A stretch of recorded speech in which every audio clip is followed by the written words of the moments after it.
Partial funding for the operation of this channel is provided by the City of Oceanside. This program brought to you by the caring hands of Tri-City Medical Center.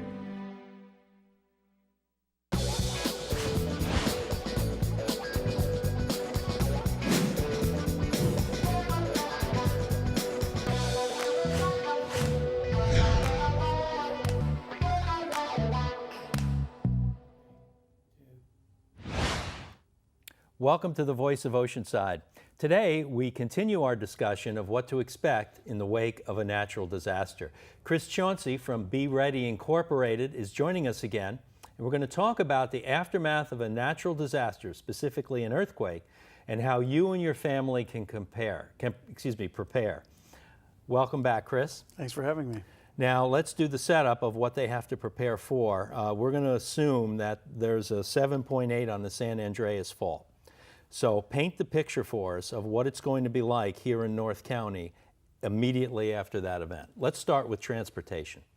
With the transportation area, basically you're going to have the major freeways that will be disrupted. There will be no travel in and out of the southern portion of California. After we have the earthquake, the 5 freeway, as part of the disaster plan, will be shut down from Oceanside northward. So you won't even be able to travel on that particular freeway north of Oceanside. With that, you will also have a lot of damage with the roads in intercity, which makes it difficult for not only relief to get there, but your typical first responder care, like ambulances and medical care. And also if there are fires, which they anticipate many fires after a large-scale earthquake like that, it's not uncommon that you won't be able to get the fire relief or the fire trucks or any of the personnel out there to take care of the fires. We saw that in Northridge back in 1994. There were several fires. Entire neighborhoods went up in flames, and all they could do is watch them burn because they couldn't get there because the roads were disrupted. In your research, have you come across any percentage on bridges? Do we assume they're all gone or half of them are gone? Well, depending on the report you read, everybody is making an estimation because we don't know exactly how bad the damage is going to be. It also depends on if the fault only goes part way or if it ruptures for the entire 220 miles. And that becomes significant if it does. The anticipation is, depending on the area, most of the bridges will actually be out, and you will see, again, travel within areas like in the desert area. The bridges up there haven't been retrofitted, and those people in the desert area actually are going to be trapped where they're not going to have access to the rest of Southern California, and they won't be able to access the rest of the country either. They're going to be in their own little area in and of itself, and the only relief they're going to be able to get is from Arizona, and they anticipate the first responders to get there about 2 to 3 weeks later. So with all the disruptions that we have in travel, one of the key concerns is the fact that the first responders are going to take a time to get here. And the overall emergency plan is it will take 2 to 3 weeks to get things here as fast as they want to. And remember, first responders aren't the ones that bring food and water.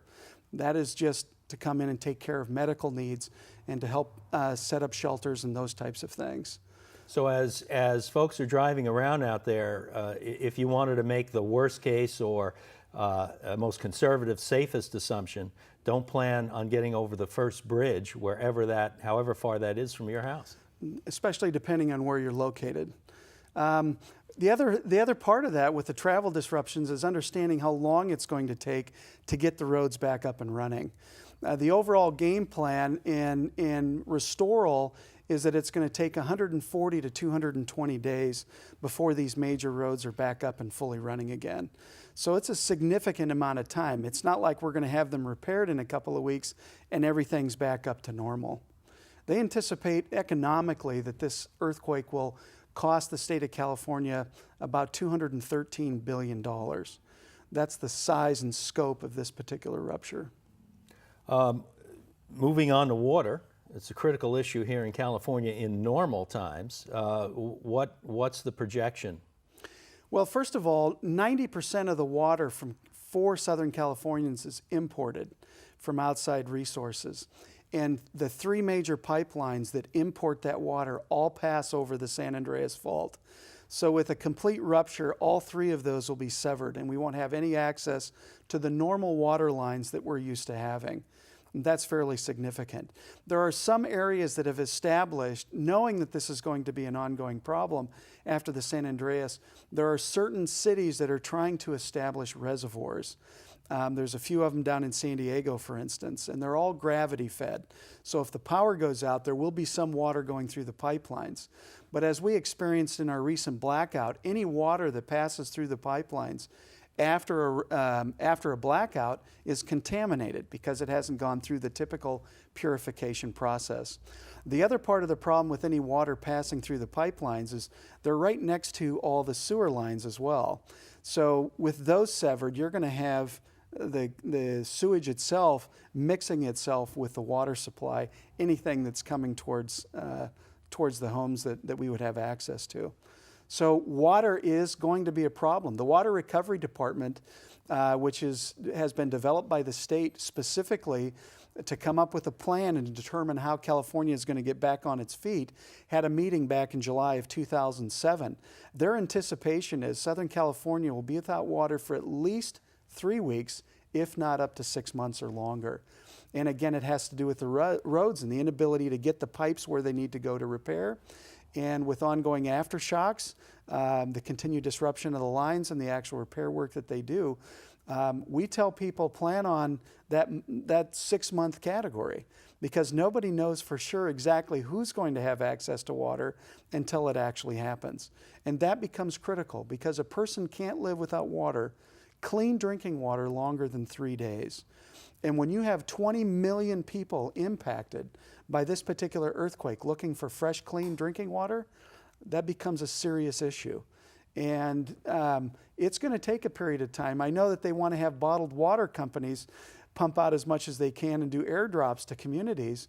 But with power outages, it's going to make it extremely difficult. So it becomes critical in your emergency disaster plan that you consider the disruptions that are involved with water. You know, it's pretty easy to understand why there's so much denial on this, because as you start to dig into it, it seems that it's quickly becomes a problem that's almost unsolvable.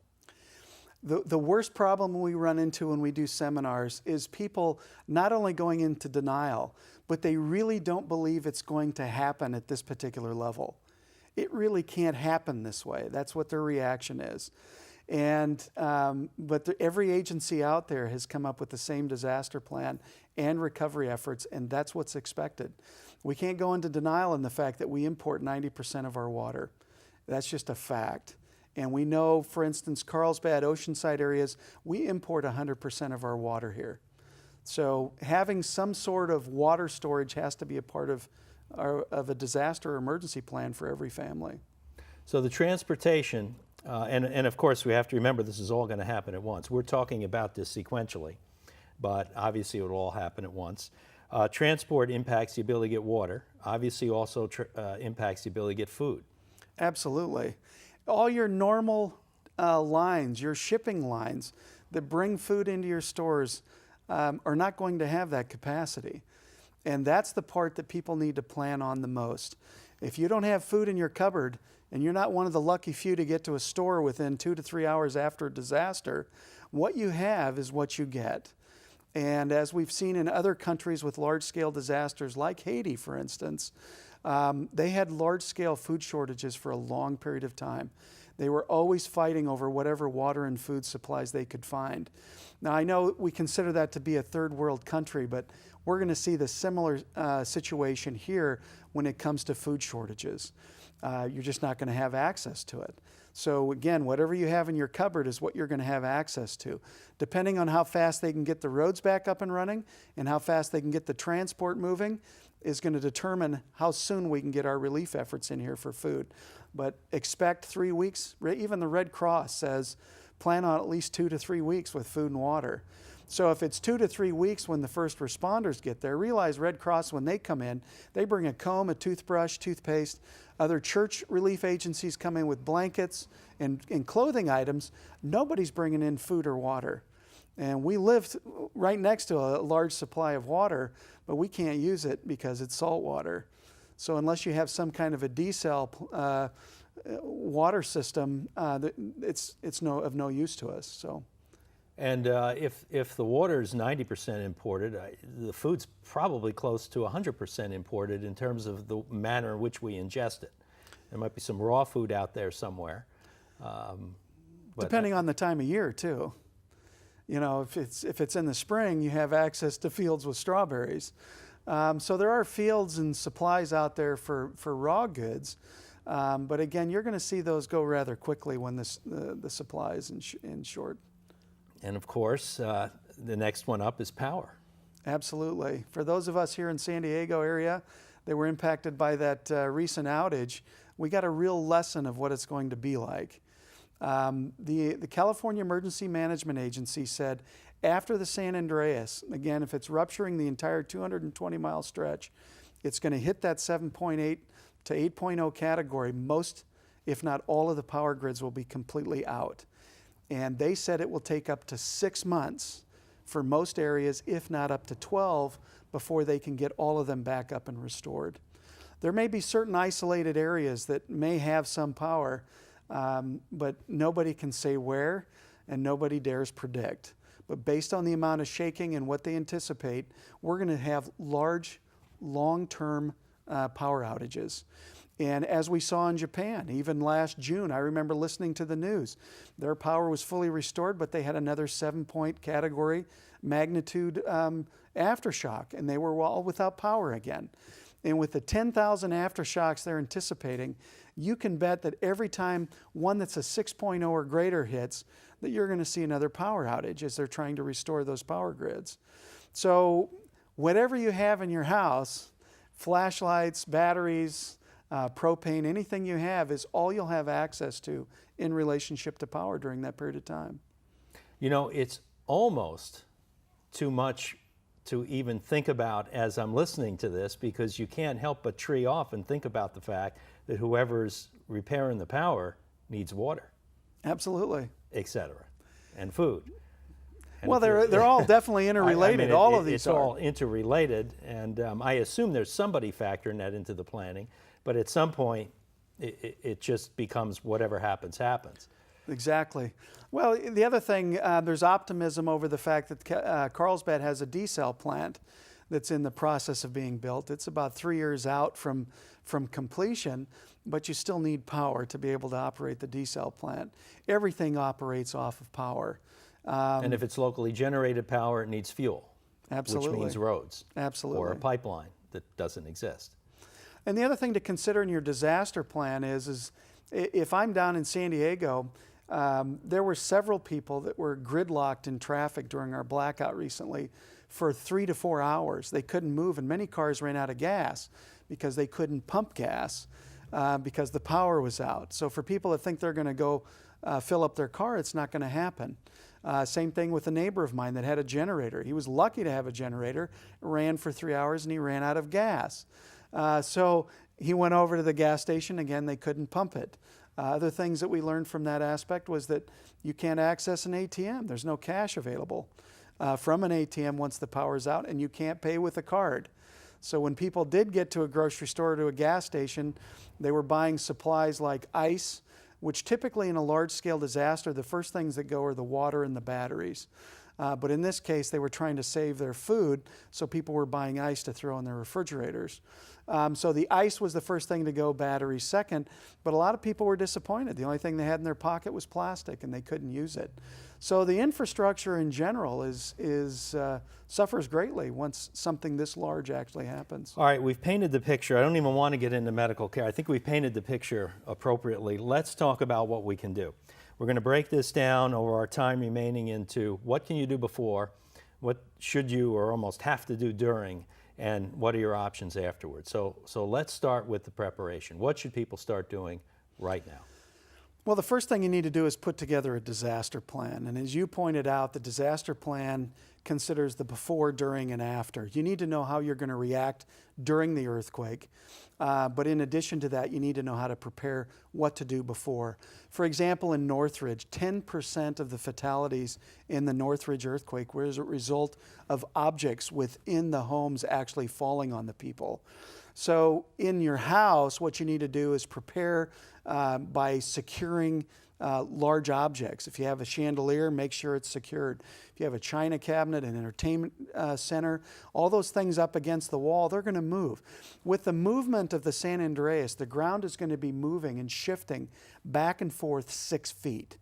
So when you consider that movement going back and forth 6 feet, it won't take long before the objects inside start to collapse. So you have to be able to ensure your safety, you want to make sure all that stuff is secure.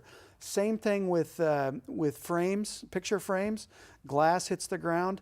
All of those things that can fall down will, and you want to make sure they're secure to minimize the risk. Is there such a thing as an expert that can tour the house and help you with this? I know there have been agencies that actually do that. On our website, learntobeready.com, if you go to our More Info page, there are 2 quizzes you can take there. And they were established by agencies that teach people what they're supposed to do. And on there, as you take the quiz, they will show you, based on your household scenario, what's secured and what you're prepared for and what you're not prepared for. And I strongly recommend that you actually do that. The other thing to consider is there is a booklet out, actually put out by the California Emergency Management Agency and the California Earthquake Authority. It's called Putting Down Roots in Earthquake Country. It's a 32-page guide, and in there's a checklist of things that you should do in your home. You can actually request these, but my understanding is they've run out, and with budget cuts, they're not accessible. So again, if you go to our website, learntobeready.com, and go to that More Info page, we have this on a PDF. You can actually download it and print it off for yourself so you have a copy. You know, I had an aha moment the other day, about a month ago. Friends of ours bought us a beautiful glass bowl, and I was on a mission to find a floating candle to put in it. And the other day I was thinking about this show. I was, I have to go down to KOCT and film a show on earthquakes, and I'm thinking, wait a minute, I probably shouldn't have a puddle of fuel in my house with a flame in it a couple of miles from a fault zone. And you know, minor thing like that could turn into a complete disaster in my apartment, which only has one way out. Right. Fires are a definite concern in relationship to earthquakes. As a matter of fact, in San Francisco, even with all those buildings collapsing, the majority of the fatalities from the San Francisco earthquake came as a result of fires.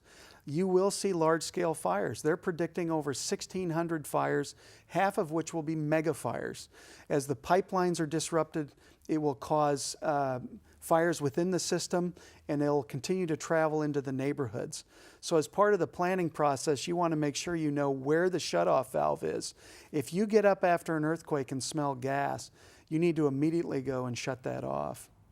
Let's talk about a couple specifics, and our goal here, and obviously in a show of this length, is basically to get people motivated to follow up. We can't provide all the information, right. And everyone should know that this show doesn't make them prepared. Maybe we can motivate them. Let's talk about the 72-hour kit. Absolutely. The 72-hour kit is kind of the fundamental foundation for every disaster plan. As we've seen so many fires here in San Diego and North San Diego County, for instance, anytime you have to evacuate, you want to make sure you have a 72-hour kit, very similar to this one, that you can grab, which has your vital information and vital elements in it that you can run out with at any given time. And if you have to evacuate your house as a result of, say, even a mega fire after an earthquake, you don't have much time to react. You're not going to be able to go into your kitchen and conveniently put things together, grab some clothes out of your drawer. You're going to have to grab the first thing you possibly can. So most people put a 72-hour kit into something similar to this, a backpack. I've seen some in cartons. I've actually seen some in a 55-gallon trash can. Just remember, the bigger they are, the harder they are to move around. If you have children, you're going to want to have something that allows you to be hands-free, something like a backpack where I can use my arms and hands to the extent that I need to. One of the cautions in relationship to this, there's a number of companies and stores out there that sell these. You can normally tell what's in them based on the cost. If they're around the $30 range, there's not much in there. And there's a lot of them out there that really don't provide what you need in relationship to a disaster. Critical items for a 72-hour kit is to make sure you have enough water and food for 72 hours. We recommend that you pack that for 2 people, so you have enough to cover for that 72-hour period of time. So with that, some of the items that we recommend in a backpack include a first aid kit, for example. Something that you have available in the event that there are any injuries. Another thing would be some type of radio. We recommend solar power. We're real big into solar power right now because batteries, you can never have enough batteries. And if I'm with power for up to 3 weeks, it won't take long until I run through what I actually have. So solar power is really inexpensive. And with something like this, even for example, it has a wind-up feature. So if I'm using it at night and I've used up all my solar power that I've stored, the wind-up allows me to continue to use it. You need a radio so you have access to information as much as you possibly can. We also recommend blankets, like a Mylar blanket, things that you have to keep warm with, along with the clothing items. We also have what's called a Seychelles water bottle, and these particular items here are designed up in Orange County, and they have a filter system that allows you to run dirty water through it, and it comes out 99.99% pure. They're a phenomenal item that people can take advantage of, but we include these and recommend those along with the water supplies within a 72-hour kit. We have lanterns, for instance, same type of thing, where they have a feature that you can either store power through the solar portion, or it has a wind-up feature, so you have light that you can use in the event that it goes out. So a 72-hour kit has to have important items in it like this. We recommend medications, anything that you need for your children or babies. You also should have in there some cash. Exactly, and also important documents. Copies of your driver's license, passport, birth certificate, those types of things become vital as well in case you don't have access to them in the future. Okay, I think we've given a flavor of what to do before, maybe 1%, but you did mention there's resources. The state provides some, your website's another. Right. What about during? Let's move into that phase. The during aspect, the most important thing for people to do is not to run in the event of an earthquake, and not to run outside if they're inside a building. The thing you're supposed to do is stay put. If I'm in a bed and the earthquake ruptures at night, they recommend you stay in the bed. Cover your head with a pillow and stay put, and teach your children to do exactly the same thing. As part of a disaster plan, you need to decide with your family what you're planning on doing, so you know exactly what to do during that particular portion. If you run down the hall while an earthquake is taking place, you're going to step on glass. That's the most common injury that takes place during an earthquake or immediately following. So stay put, drop cover, and hold on is the technique that everyone is teaching today. Even in the schools, they're running drills where if there's an earthquake and shaking begins, get underneath a table, a desk, something, and then hold on to that object, because if you don't, it'll be moving along with the movement of the earthquake. That's the most important thing you can do. If you're in a car, pull over when it's safe. Avoid overpasses and bridges if at all possible, but pull over and wait for it to happen. If you are outside, stay put. If you're near a tall building, move away from the building, because things will fall from the building. So if you're outside, stay outside.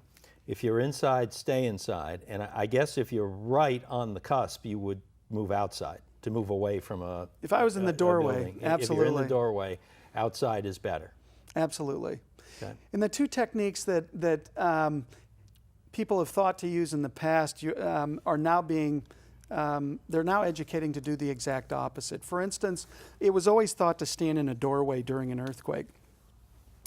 They don't recommend that anymore, because in a doorway, the doors can fly.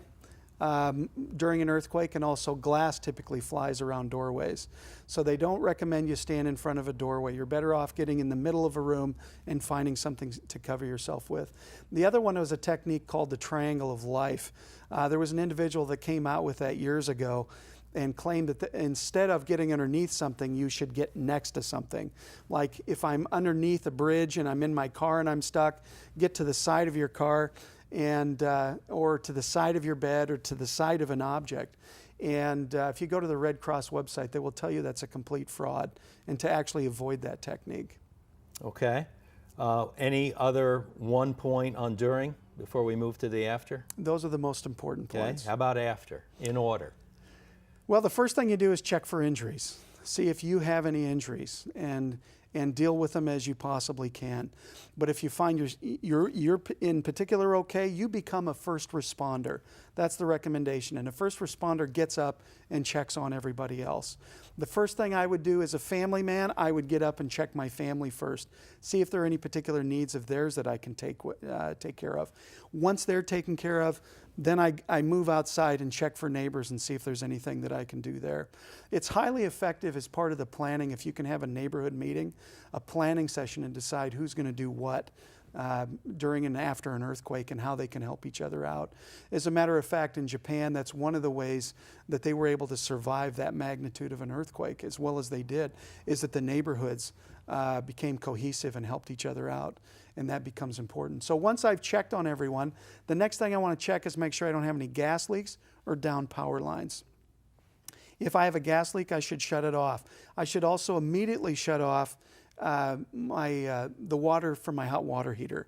That provides easily 30, 40 gallons of water, but the contaminated water will start to go through the system if you don't turn it off as fast as you can. So hopefully in your planning process, you have a wrench immediately available for either one of those that you can immediately shut them off and have access to them. You probably want to turn off the in and the out to the water heater, right, to preserve that quantity of water. Right. Okay. So that's the first step that I would actually take in the after process. As part of the planning process, or the before getting into what to do the after part, is making sure you have adequate food and water in supply that you're able to take care of yourself. And what we're recommending is that people store water. And for those that have neighbors that may have done that in the past, they typically look at those types of people as hoarders. That's a name that they've used for them. And I know particular church groups that have been discussing that for years amongst their members, is to have food and water on supply in the event of disasters. And they've always been looked at as hoarders, but not anymore based on the disasters today. You should have at least 2 to 3 weeks of food and water on supply. We recommend 30 to 90 days. And if you have access to food after 30 days, then you're all the better for it. But you may have neighbors or family members that you want to help out as well. If you have a little bit extra, you're able to do that. But water containers that you can store them in, make sure that they're food grade. There's smaller containers. You want portable units. In the event that you have to move, water weighs 8 pounds per gallon. So if I have a 55-gallon drum, over 400 pounds, I'm not moving it very fast. But if I have a 5-gallon or a 3.5-gallon container that I can easily pick up and transport with me, it's recommended that you have those. Another thing that you should have in relationship to water is water stored in the trunk of your car. More than likely, coming back to the myths that we talked about before, one of the myths about earthquakes is they happen early in the morning, and that is a complete myth. So it can happen any time of day. Chris, you can be at work. Believe it or not, we're out of time. Oh, wow. But that's not a bad point to end at. It can happen at any time, so get prepared now. And I want to thank you for joining us and giving us all this great information. You bet. So do something with this info and get prepared. You won't be able to do it perfectly, but you'll be able to do something, and you will be glad you did after it happens. Thanks for watching this edition of The Voice of Oceanside, and remember, as always, it's available on our website at KOCT.org. Thanks for viewing.